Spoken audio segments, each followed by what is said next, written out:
Member for Cowichan Valley.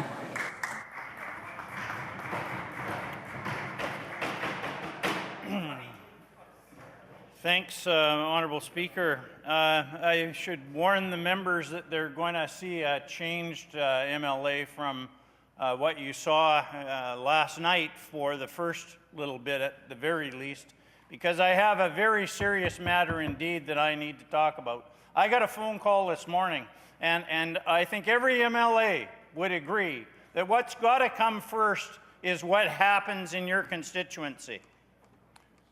And this morning I got a call, and I sat there in tears listening to this story that I'm about to share with you. Now is not the time for tears for me here in this legislature. Now is the time for me to fight for a young mom and her husband. This mother is dying as we speak. She needs and desperately requires a double lung transplant.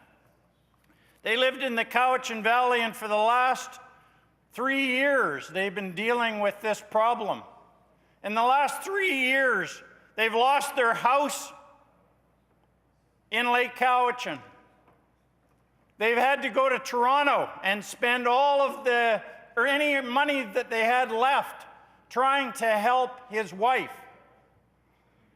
The husband, Norm, now has no financial way to live up to the demands of him to be the support person, because one of the requirements, Honourable Speaker, is that you be a support person for 3 to 6 months at the hospital in Vancouver, even, get this, even to be put on the list for a double lung transplant. You even have to show that you have the financial ability to do that.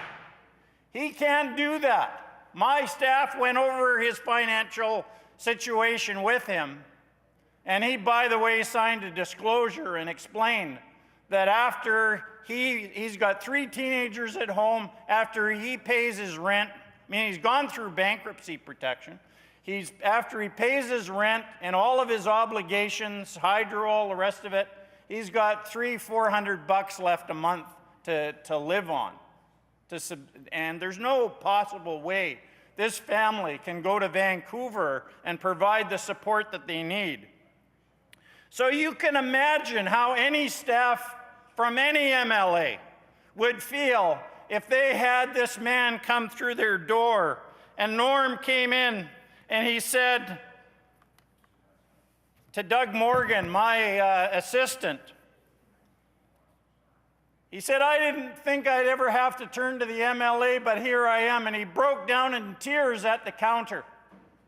He broke down in tears and he said, "Even though I was in the Coast Guard and served the people of Canada and British Columbia and have medals to show for it, Honourable Speaker, this man was weeping, saying, I can't even help my own wife, and I have to stand there and watch her die." And he said, just before I left home to come to this office, my wife turned to me and said, "Norm, we can't afford it.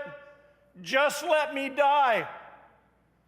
Honourable Speaker, I can't believe that I live in a country and a province where a person would be in a situation because they can't afford it, and they can't afford to live in Vancouver for up to 6 months to have a transplant. They can't even get on a list to get the help that they need. What? There's 2 letters from doctors from the transplant team that are saying this lady needs to be on the transplant list. And I'm sad to say, Honourable Speaker, that I've been told that the ministry has turned them down, that the Ministry of Social Development says they can't help them.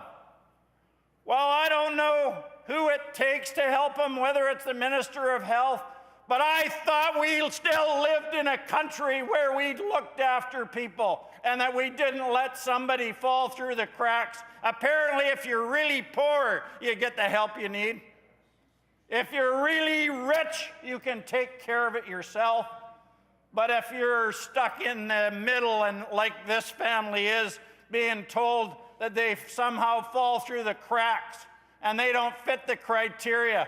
Now there's an opportunity, Honorable Speaker, where this government likes to talk about regulation standing in the way of doing what's necessary and what's right. Here's an opportunity to show that what really matters when you say families are first, when you say you care about the people of British Columbia, we should all hang our heads in shame if we can't help a man and his family who is reaching out and pleading for help. There is something very wrong, Honorable Speaker. And I know the member that spoke the other day about his health care, and he acknowledged how good it was. I'm happy to acknowledge that I had wonderful health care when I had my heart condition. And I'm sure it was very expensive, and I'm glad the system was there for me. How can it be that there are people falling through the cracks? It's just unacceptable. And I know I have the proper channels to go through. But when I sat in my chair this morning, crying, tears running down, hearing my staff tell me this story, I knew that I had to put that first before I got funny in this legislature. Because, you know, I had all kinds of ideas last night going through my head on how I could say something funny. And it's great fun to be funny and have things to say. I don't know why all these weird thoughts come into my mind about stuff that really is kind of funny. But at the end of the day, when you have a family living in your constituency in this situation, I just had to pause and deal with this matter. It's all I can do. The only tools I have is this big mouth. But I want you to know that I care about this family. I hope you can care about this family. I hope we collectively can find a way to help. If nothing else, if we're just pleading through the media, through the TV camera for somebody with deep pockets to step forward and do something. This is like somebody got a spare room or whatever for a dad and 3 teenagers. It is ridiculous that we can't find help for a man who has helped so many others and has the medals to prove it. And I think we would all feel better knowing that this man, at the end of the day, somehow gets the help he needs. So enough said about that. I have to go back to the work of dealing with the things that are going on here and the incessant drone.